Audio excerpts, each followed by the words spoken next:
Vous l'entendez souvent répété par les gérants, les stratégistes que nous invitons sur ce plateau pour valoriser votre épargne. Aujourd'hui, il ne reste plus que les actions.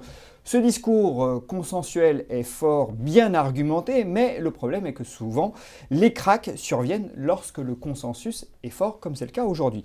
Sommes-nous face donc à des risques de crack sous-estimés par le marché? Cette question, je vous la pose. Romain Maucher, bonjour. Bonjour Vincent. Alors vous êtes directeur des gestions actions chez Amundi. Le premier risque de crack auquel on songe, Romain, c'est un crack obligataire puisqu'on est en phase de normalisation de la politique monétaire aux États-Unis. Qui dit normalisation de la politique monétaire, eh bien dit remontée des taux longs, les taux de la dette à long terme. Est-ce qu'on pourrait avoir des pertes importantes sur le marché obligataire à l'occasion de cette remontée des taux?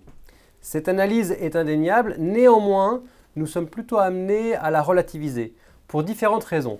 Tout d'abord, il faut bien nuancer ce qu'on appelle une inflexion de la politique monétaire américaine de ce qui se passe dans le reste du monde.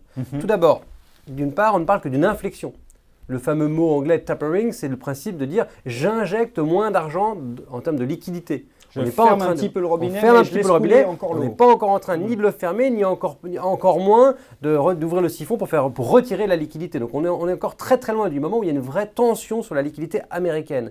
Et surtout, pour nous, ce qui paraît important, c'est de regarder la liquidité dans sa globalité. Et dans sa globalité, qu'est-ce que l'on voit? Si l'on regarde la fameuse politique monétaire par le menu, les États-Unis commencent à aborder le dessert, mais le Japon attaque tout juste le plat principal et la Banque Centrale Européenne tourne encore autour de l'entrée sans même l'avoir entamée. Donc il y a encore d'énormes munitions et c'est plutôt une année encore d'expansion de la masse monétaire que l'on va avoir l'année prochaine. Et donc le risque de crack pour nous n'est pas pour demain.